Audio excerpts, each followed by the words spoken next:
Good evening everybody, I hope you're doing well. Thank you for joining me on another murder mystery video. This one is pretty gruesome. I'm just going to put out a quick disclaimer for anybody going forward. I am going to be talking about crime scenes in a graphic nature. I'm going to be discussing autopsy reports in full. If you are easily offended or upset, then I would recommend skipping this video altogether. It's really horrifying, so proceed with caution with this one, guys. And if you do want to watch the video, I hope you enjoy it. I went for curtain bangs and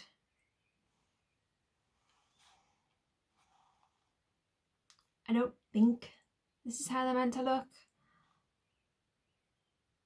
Clearly I haven't styled them right. I mean, I haven't done my hair yet.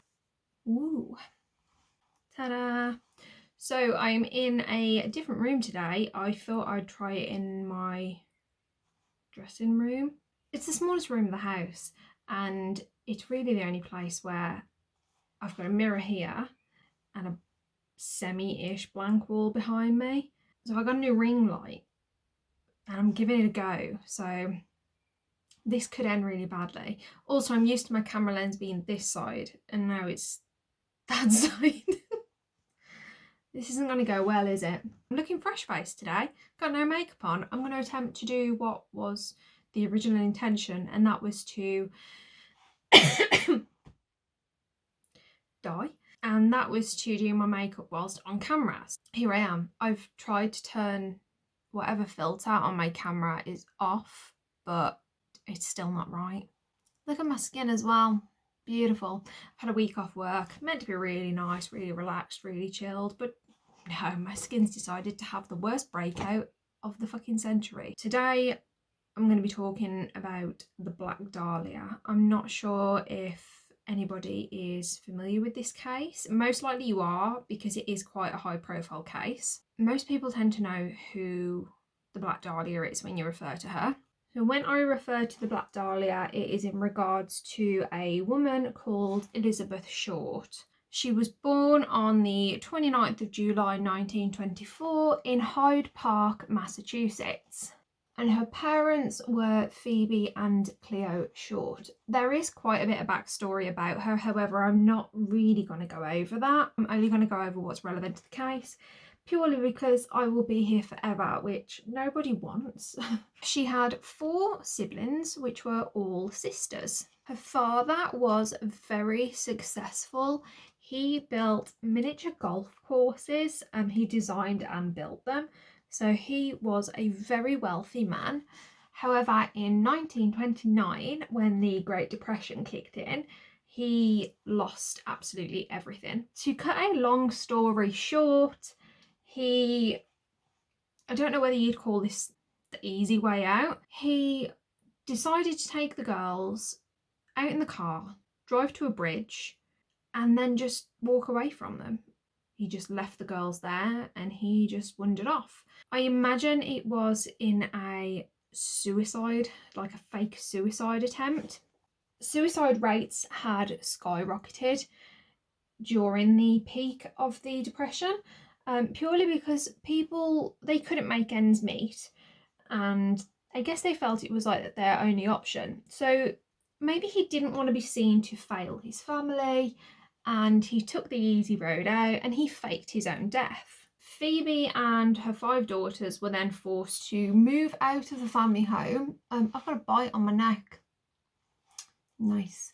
They were forced to move out of the family home and into a relatively small apartment where Phoebe was working several jobs just to try and make ends meet. And given the decade that we're talking about here, it was very frowned upon for a single woman to have children and to be working, because it was, I guess, that kind of time where men were the bread makers.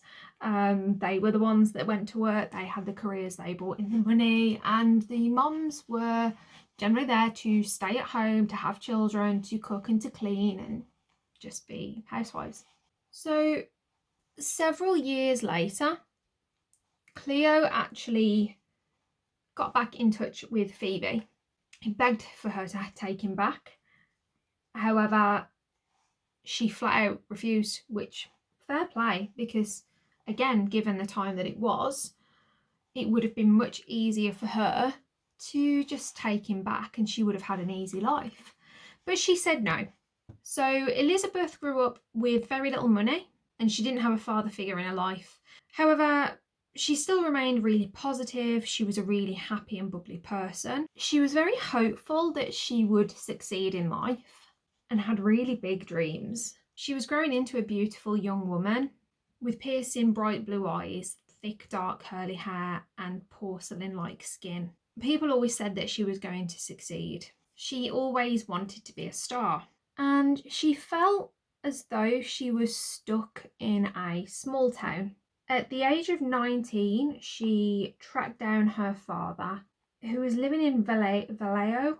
I think it's pronounced Vallejo, Vallejo, California, which is right next to San Francisco. She felt moving there could potentially be her big break. Living in California, there's lots of prospects there in terms of, I guess, gaining fame like she wanted to.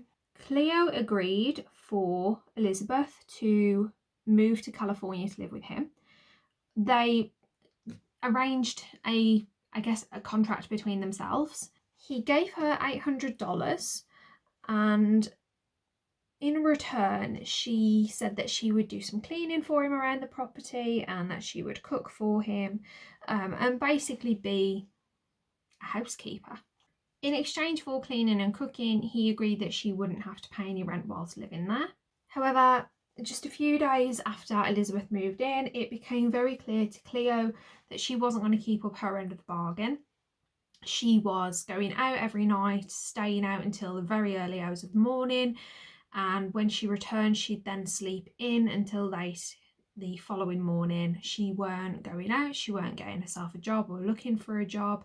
She weren't doing any of the cooking or the cleaning as he had requested her to do. The relationship very quickly became rocky because of this, and after just 3 short weeks, Cleo actually kicked Elizabeth out of the house.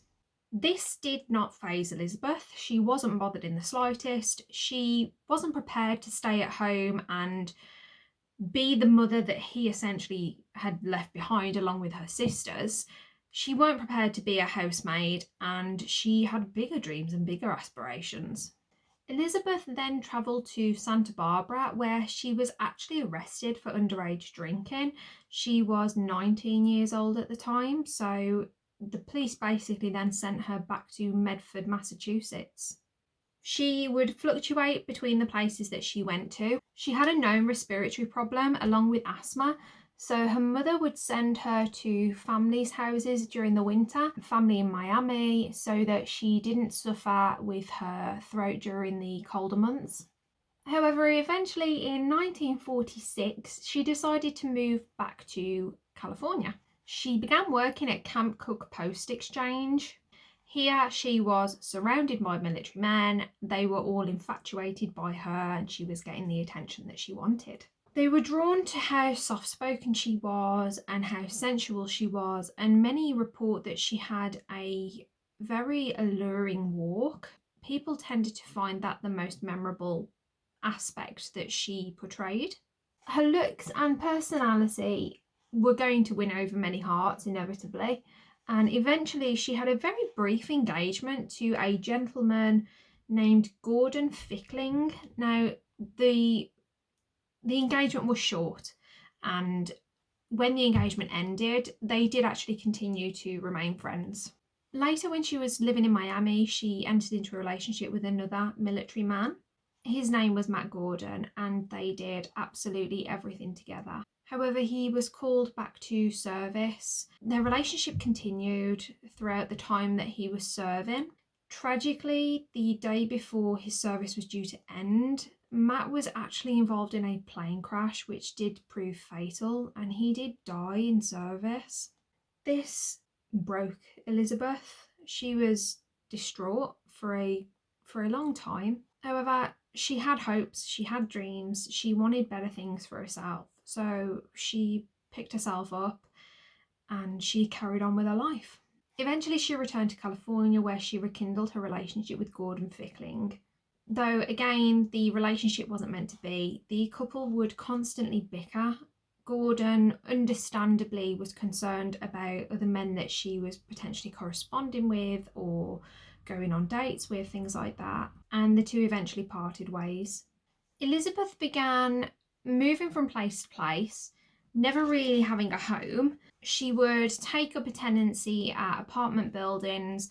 However, when it came to paying the rent, she would sneak out in the night so that they couldn't get her to pay the following day, and she'd continue to do this from property to property until eventually she met up with a well-known man within the entertainment industry. His name was Mark Hansen, and he owned a nightclub called the Florentine Gardens. Now, this wasn't your regular nightclub. It was very popular with mob members, with up-and-coming celebrities, very wealthy clientele. And when Elizabeth met Mark, she began working at the nightclub itself.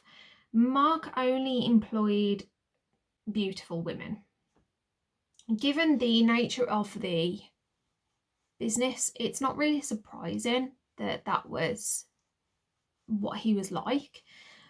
He wanted attractive women waiting the tables and on the bars to keep the punters happy, give them something to look at. Now, along with celebrities and socialites, the nightclub itself did actually draw the attention of some negative clients. It was a popular hotspot for gangsters, very high profile mob workers. They would frequent there often. There would be many dodgy dealings going on there. Now, Hansen had a way with women. He could pick out the women that were struggling financially from a crowd, and they were always the women that he would broach in terms of working for him. He would pick out women that were down on their luck, the women that were struggling to make ends meet. He would befriend them and offer them a job and a place to live rent-free in his house. If you're like me, you know that nothing in life is for free. And Mark wanted these women to pay one way or another. And if they couldn't pay him in money, then he would ask for payment in sexual favours. It is reported, though, that no matter how hard Mark tried, Elizabeth never slept with him. As time went on, though, Elizabeth decided that she wanted to leave the nightclub that she was working at, and on the 8th of December 1946, she left on a bus heading back to San Diego. I'd just like to take a moment to say that I am not a professional makeup artist, in case you couldn't already tell. I'm really not great at makeup. This was just something for me to do while I was doing these videos. So she left on a bus heading back to San Diego. She told family that she was going to be staying with friends. However, Elizabeth, again, didn't have anything planned out for where she was going to be staying. She was later found at the Aztec Theatre, sleeping in the theatre. She was found by an employee named Dorothy. Dorothy took pity on Elizabeth, and she actually invited her to stay with her for a while. But after just 1 month of Elizabeth staying there, Dorothy had had enough, and she told her that it was time for her to leave. Again, Elizabeth was making no effort to find work. She was going out partying every night, coming back with different men, this, that and the other. It was at the point when Elizabeth didn't have anywhere to go that she met a man called Robert. Robert Red Manley. He spotted her. She was standing on the corner of a street and looked as if she was waiting for somebody. Robert was concerned, and he went over and asked her if she was okay, if she needed a ride anywhere. She played aloof for a while. She kind of shunned him off, but then after a while she did get in his car and she headed off with him. From then on, they'd go out, they'd go on dates, they'd meet up, go out to dinner. general courting, as it would have been called in those times. However, Red was in fact a married man, so the relationship wasn't really going anywhere. On the 8th of January, the couple stayed in a hotel for the night, though Red claims that nothing happened. The next day, Elizabeth asked Red to drive her to LA, where she was going to get the bus to Berkeley and stay with her sister. After dropping off her bags, she asked Red to take her to the Biltmore Hotel, where she was planning on meeting somebody. Red left Elizabeth at the Biltmore Hotel at approximately 6 p.m. that evening after saying his goodbyes, and he never saw her again. This was in fact the last place that Elizabeth was seen alive. The doorman of the Biltmore recalled seeing Elizabeth in the lobby, and it appeared that though she was waiting for somebody. It was around 10 p.m. that evening where the doorman noticed a dark figure outside the hotel, motioned to Elizabeth, who in return waved to him, and left the hotel, and she was walking south on Olive Street. What we have now is a week where nobody sees Elizabeth, nobody hears from Elizabeth. The media eventually referred to this week as the missing week. I am going to talk about a crime scene now. Viewer discretion is advised on this next part. At around 10 a.m. on the 15th of January, Betty Bersinger was pushing her daughter's pushchair through Lima Park, South LA, where she discovered what she thought was a mannequin lying on the floor ahead.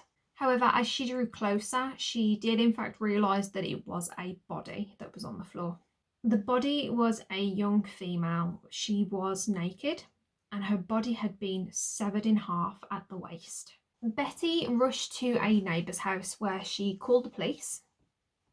However, small communities, word travels very fast. By the time the police got there, there was a lot of neighbours, passerbys, and there was in fact reporters already on the scene taking pictures of the body. What the police found was truly disturbing. Her body had been completely mutilated. How is it that I can have bronzed my face and still look this beige? I am going to discuss the state of which the body was discovered in. A lot of this has been taken from the autopsy report. Elizabeth's body had been found right next to the sidewalk. She had been completely severed in half at the waist. And upon noticing that there was no blood present at the crime scene, it was noted that she had been completely drained of blood. Her face had been slashed from the corners of her mouth right up to her ears in what is more commonly known as a Glasgow smile or a Chelsea grin. If you're not familiar with this kind of malicious act, if you've seen The Dark Knight, the Joker has the scars on his mouth. That is actually what a Chelsea grin is. It's an attack that used to be used through Glasgow by football hooligans, from what I know of. Generally, an attacker will take a blade and slice straight through, right up as high as they can go, into a grin. There were multiple cuts on her thighs and on her breasts. Her right breast had actually been completely sliced off. Her genital area was covered in lacerations. More specifically, her pubic area had got crisscross, very deep lacerations on it. She had a tattoo of a rose on her right thigh, I believe it was. This had actually been sliced off and was found inside her vagina, along with a lock of her hair that had been cut from her head. Her body had been posed with her hands above her head and her arms bent at the elbow.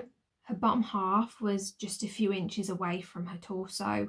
Her intestines had been tucked underneath her buttocks, and her legs were spread apart in a very degrading way. They found ligature marks on her wrists and on her ankles, which would imply that at some point she was tied up. They also noticed ligature marks around her neck. Potentially she could have been choked at some point. There were multiple cigarette burns found on her back.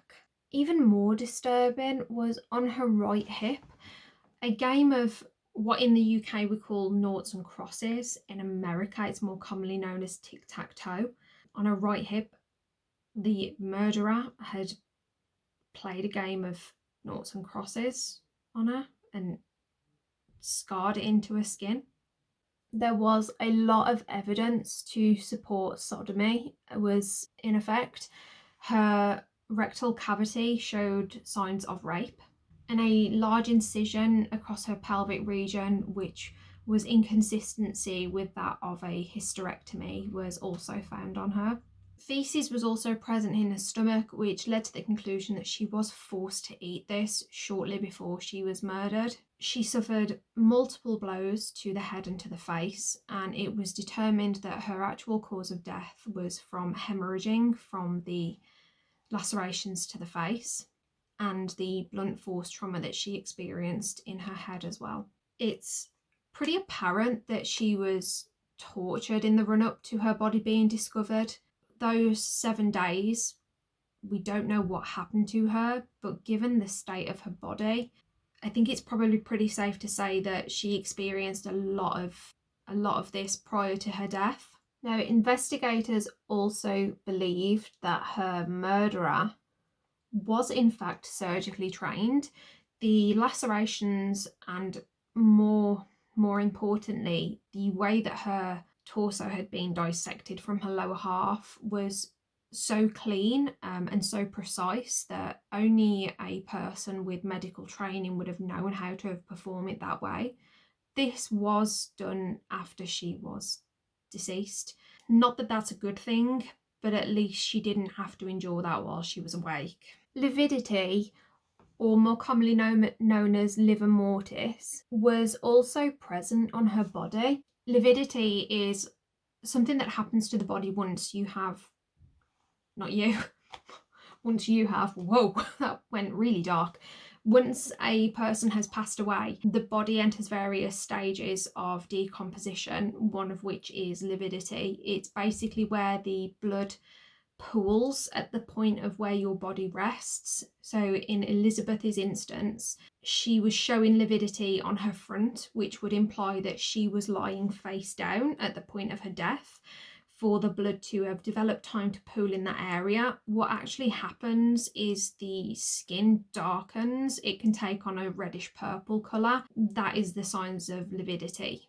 However, obviously when she was found, she was faced up, which again shows that she was placed and she was posed in the position that she was found. So the police arrive, the press are there, there's neighbours out. It's like a whole party for the neighbourhood apparently. There was a hell of a lot of pictures being taken of her body. If you are curious, I will warn you to proceed with caution. They are all visible for viewing purposes. I am not going to put them on here because that is really disrespectful, and I feel like I have done enough by just simply discussing the state in which her body was found anyway. But they are there if you do want to look at them. Again, proceed with caution. It is incredibly disturbing. So the police very quickly took fingerprints from Elizabeth, which was lucky because the previous year she had actually been arrested for underage drinking, so her fingerprints were on file. So they were very quick to identify her. Now, the biggest downside to the LAPD at this time, they worked very closely alongside the press, and so this case was very, very heavily driven by newspaper reports and articles. This is where they nicknamed her the Black Dahlia. There's different reasons as to why people believe that she was nicknamed the Black Dahlia, one of which is because she allegedly always wore a flower in her hair, and that her hair was thick and curly and black and represented a dahlia. Another was that there was also a movie called The Blue Dahlia, which was out at the time that Elizabeth was found. So after her death, the police tracked down her father. He was in fact living just 3 miles from where her body was found. However, when the police broke the news to him, he did not act the way that you would expect a parent to act who'd just been told that they'd found their daughter dead. He was not cooperative at all. He wanted nothing to do with Elizabeth, whether dead or alive, and he wanted nothing to do with her family. Her father even refused to help identify her body.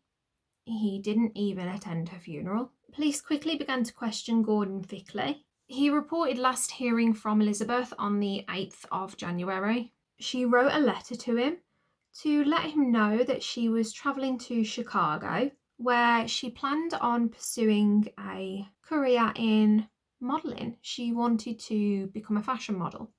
At this point, the police weren't getting any leads, and they began knocking on anybody's door within a 10-mile radius, just in the hopes of getting some idea of what happened that night, if anybody heard anything or saw anything. They were just trying to do whatever they could to piece the case together. The FBI also gave the police every name of every medical practitioner in the area, but once again, that led to no leads. After interviewing Dorothy, the woman that Elizabeth was living with at the rough time that she was found deceased, Dorothy did actually tell the police that the last person she knows Elizabeth to have been with was Red. Now, this got the police very excited because they thought that they finally had a suspect. They'd got a name that was linked to Elizabeth, and they thought, we're going to nail this guy. So Red had been away on a business trip, and were they ready for him when he got back?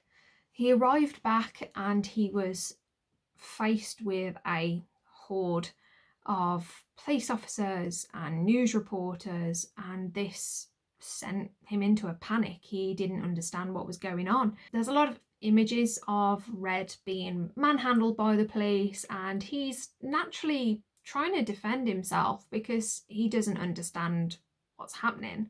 When he actually arrived to the police station, he was tirelessly interviewed through the night. They wanted to do a polygraph test, which Red agreed to wholeheartedly. He wanted to help in any way he could. At no point did he ever argue with the police or refuse to help in any way. He wanted to do whatever he could to help the case and to help find Elizabeth's killer. So he actually underwent 2 polygraph tests. When the results came back, they were deemed inconclusive, so they couldn't be used in any form of case against Red. He had an airtight alibi with witnesses. The night before Elizabeth's murder, he was playing cards with his wife and with friends, and everybody there, they stood by that. So they couldn't charge Red with anything because they didn't have anything on him. He, in terms of the law, hadn't done anything wrong. His alibi was airtight, and with the polygraph tests being inconclusive, there was not really anything else the police could do, and they had to let him go. Now, the press were having a field day with this story. They were coming up with all kinds of stories about Elizabeth, what she was like as a person, what she would get up to during the night hours. Many news reports were saying that she was a prostitute and that she preyed on multiple men who were wealthy. She would bleed them dry of their money and then bin them off and move on to the next guy. But we all know that the press love a story and they love to overemphasize everything, and given the time that it was, they could get away with falsifying information and generally just making up complete and utter bullshit. A reporter actually contacted Elizabeth's mother to report that she had won a beauty contest and that he was writing an expose on the up and coming model. Elizabeth's mother, Phoebe, was over the moon by this. She wanted to help in any way that she could. She was immensely proud of her daughter. She answered every question that the reporter asked her. However, when the interview was complete, he then told her that he was in fact a reporter for a newspaper and that her daughter had died, that she'd been murdered. Her mother had to hear this from a reporter, not from the police. Where the hell were the police? And why hadn't they let her know that her daughter had been murdered? On the 23rd of January 1947, J.H. Richardson, the editor of the Examiner newspaper, he received a call from Elizabeth's alleged murderer. He claimed that he was not happy with how the media were portraying Elizabeth in such a negative light. He informed Richardson that he was going to be sending him a package to prove that he was Elizabeth's murderer and that he would rightly claim his title of the Black Dahlia murderer. And lo and behold, the very next day, to Richardson's complete amazement, a package was indeed delivered. Now, in that package was Elizabeth's birth certificate, her social security card, photographs, and an address book. And embossed on the address book was the name Mark Hansen. There was also a letter enclosed with her belongings. It was one of those kind of letters that you see in like an old black and white movie where it's a ransom note and they cut out words from newspapers and magazines and then they stick the words together to make a letter. That was what the alleged killer had done. The letter was very short. All it said was, "Here is the Dahlia's belongings, letter to follow." Nothing else ever came. This was the only thing that was ever sent that could genuinely have been from Elizabeth's murderer. So the police received many false confessions. And when I say many, 33. 33 fucked up individuals wanted the glorification that they were Elizabeth's killer. And with each false confession, the police had to be seen to be doing something, so they had to chase up those leads. And of course, they all led to dead ends. There were no leads. It was completely false. So once again, the case went cold. The police had nothing to go on. All they had was this one letter, which was very blunt and very to the point and was not even handwritten. As the months passed, they finally thought that they'd struck gold and got a lead on a doctor of the celebrities, shall we call him. This doctor's name was George Hodel, and eyewitnesses report that Elizabeth and George were dating for a brief time, and they had reportedly seen her with him in the run-up to her murder. Now, coincidentally, I can't wink, but coincidentally, George is friends with Mark. Remember him? Sexual predator Mark? That guy? If I start on George, I'm going to be here all day because that guy needs a video all of his own. Because let me tell you now, he was next level fucked up. To briefly enlighten you on the kind of guy that he is, he was reported to have sexually assaulted his 14-year-old daughter and let his friends join in. This went to trial. However, he has money. He knows the mob. So he hired the best defense attorney he could possibly hire against his 14-year-old daughter, and inevitably, he won. Her entire family defended him, possibly through fear of the connections that he had to the mob. I mean, you wouldn't want to get on the wrong side of them, would you? Before this went to trial, his daughter actually fell pregnant. His 14-year-old daughter, with potentially his or a friend's child. And he attempted to abort that child himself, which was unsuccessful. So the baby was given up for adoption. Do I look like I've got pink eye? Or is this working? So the guy gets acquitted, even though there's eyewitness reports. The guy's got money. The police are in with the mob. If you didn't know, during the 1920s, 30s and 40s, police were very much not about the people and more about the money, and the mob gave them money. So it wasn't uncommon for the police to turn a blind eye to cases that involved the mob to better benefit themselves. And I'm trailing off, and I can't trail off and go on one about George because, as I said, it's a rabbit hole and I do not want to go down that rabbit hole today. Police are sure that George is the guy. So what do? What are they going to do about it? I'll tell you what they do about it.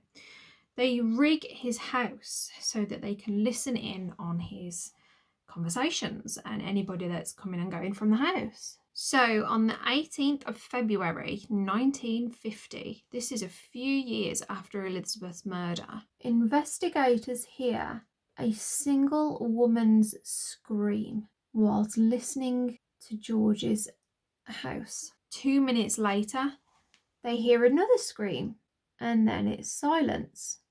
Now, this was at approximately 6 p.m. in the evening, and from what they had on audio surveillance, there was no women in the property from approximately 4 p.m. So where was this woman's voice coming from? And why was she screaming? What happened next, I can only assume, is again the LAPD working with the mob at that time, because they go to the house, but then nothing's ever chased up with it. What happened? Like, they hear this scream and then nothing. And there are more conversations, and a lot of this footage is available to, I don't know if you can listen to it. That'd be good if you could listen to it. I might look that up. So you can kind of like view the transcripts, should we say.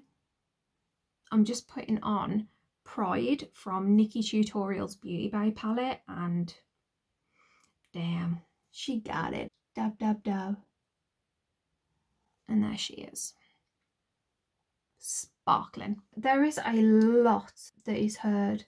However, most notable is the following. Now, this is thought to be George on a telephone conversation. What I will add as well is that quite a few of the conversations within George's house did also involve Mark. So those two are definitely doing something together. So one of the conversations that George was heard to be having over the phone was this one. I put a pillow over her face. Supposing I did kill the Black Dahlia, they can't prove it now. They can't talk to my secretary anymore because she's dead. And how did his secretary die? I'll tell you how she died. She died of a drug overdose. Now, the woman had had no reports of drug abuse previously, nothing regarding mental health. And who was there with her when she took this drug overdose, should you ask? George. Yeah, he was there. Had to do my lashes and my eyeliner off camera for the obvious reason that it would have all gone terribly wrong otherwise. So when the police actually went after George, once they'd heard this information, they'd tried to gather as much evidence that could relate him to Elizabeth's case and that could implicate him in other cases. He actually fled the United States. He up and did a run of that one. He moved to Hawaii, where he immediately got a job as a psychologist. He did come back to the United States, but obviously he would never announce that he was coming back because he was a wanted person. So this is a crazy, crazy story. So Mark Hansen knows Elizabeth Short. Allegedly, Elizabeth wouldn't give Mark what he wanted, which was sex. Mark Hansen is friendly with George Hodel. Reportedly, Hodel did date Elizabeth around the time of her murder. Now, there is a theory, as there is always a theory, that the man that was meeting Elizabeth outside the Biltmore Hotel was in fact Mark Hansen. Mark would potentially be angry at the fact that once again Elizabeth was in a bad predicament and she was calling on him for help, but still not giving him what he wanted. Mark then called on George to help with the Elizabeth situation, potentially not realising what George was capable of. And then the theory is that George and Mark kidnapped Elizabeth. They held her for that week that she was missing, tortured her before they eventually murdered her, and then lay her body in an area that was guaranteed that she would be found, and that she would be found fairly quickly. Now, as I say, George fled the country. George was smart. He had an IQ of 161, which is 1 point more than Albert Einstein. And boy, did he like to brag about that. And Mark is left in America, potentially trying to defend himself and trying to cover up the whole thing. But because the LAPD are in cahoots with the mob, then it could have been very easy for it to be covered up, which could very well be the reason why now, in 2021, we still don't have a killer for Elizabeth Short. Did the LAPD know? That's what it all boils down to. I think they know, and I think it was just this big cover up so that people with higher powers and people with money didn't get in trouble. Now, George had a son. His son is called Steve, and Steve is a detective. Now, you might be thinking, well, this works in George's favour. Steve gets suspicious. He starts digging around and starts a case of his own. So Steve believes that his father is in fact Elizabeth's murderer. Not only does he believe this, he also believes his father could be the murderer of many other unsolved cases within the area. Although it was never proved, George did eventually die. I think he was in his late 80s when he passed away of heart failure, and Steve is still positive that his dad's the killer. He managed to speak with witnesses at a motel in San Diego who report seeing both George and Mark at the motel around the week that Elizabeth had disappeared.